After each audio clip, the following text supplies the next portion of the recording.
মূর্তি চ্যানেলে সকল বন্ধুদের জানাই স্বাগতম।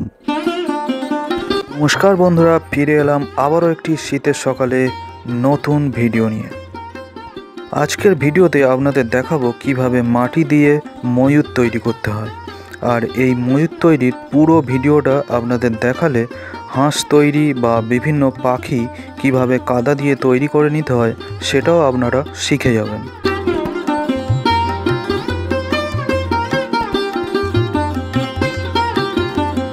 তাহলে আসুন আমরা পুরো ময়ূর তৈরির প্রসেসটা শিখে নেই। আমরা প্রথমে খড় দিয়ে বেঁধে রাখা হাঁসটির গায়ে কাদা দিয়ে ময়ূরের আকৃতি তৈরি করে নিচ্ছি।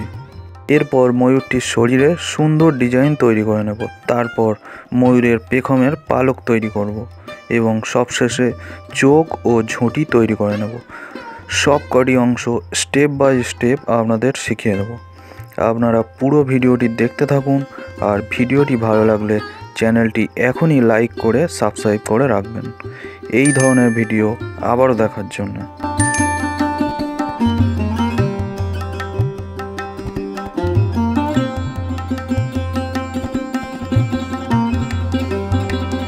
এখন ময়ূরটির মুখ ও ঠোঁট তৈরি করে নেওয়া হচ্ছে। আপনাদের সুবিধার জন্য ভিডিওটি একটু ফাস্ট করে দেওয়া হয়েছে, যাতে পুরো ভিডিওটা অল্প সময়ের মধ্যে আপনাদেরকে দেখাতে পারি। এখানে ময়ূরটি তৈরি করা হচ্ছে দেবী সরস্বতীর থিম হিসাবে, আর এই হলো দেবী সরস্বতীর মূর্তিটি।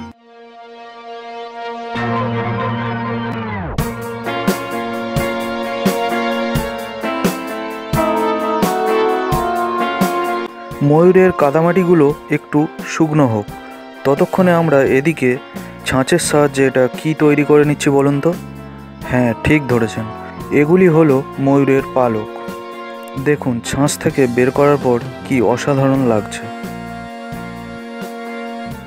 ময়ূরের কাদাগুলি 2-3 ঘন্টা একটু শুকানোর পর এভাবে ব্রাশ দিয়ে ঘষে মেজে পরিষ্কার করে নিতে হবে।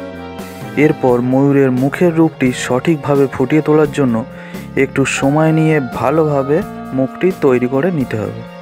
তারপর কামকাঠি দিয়ে ময়ূরের সারা শরীরের পালকের ডিজাইন তৈরি করা হবে। এই পালকের ডিজাইনটি এক একজন শিল্পী এক এক রকমভাবে তৈরি করে থাকে, তাই আপনাদের অনুরোধ করব আমাদের কৃষ্ণনগরের মৃৎশিল্পী প্রভাত পাল মহাশয়ের হাতের কাজটি সম্পূর্ণ দেখার জন্য।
প্রিয় দর্শক বন্ধুরা, আপনারা এখন দেখছেন মা মনসা শিল্পালয়ের উপস্থিত কৃষ্ণনগরের মৃৎশিল্পী প্রভাত পাল মহাশয়ের হাতের কাজ।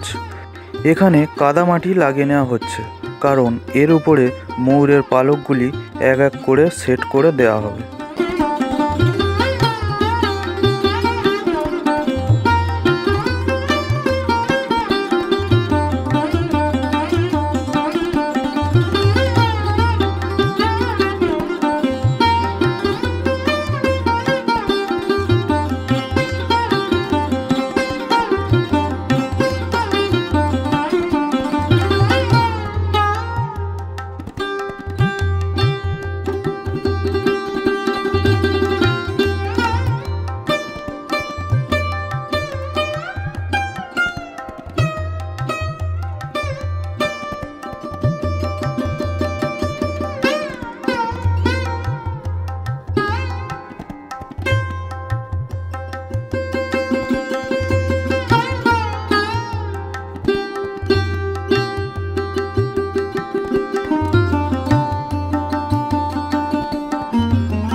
সম্পূর্ণ ভিডিওটি মনোযোগ সহকারে দেখার জন্য ধন্যবাদ।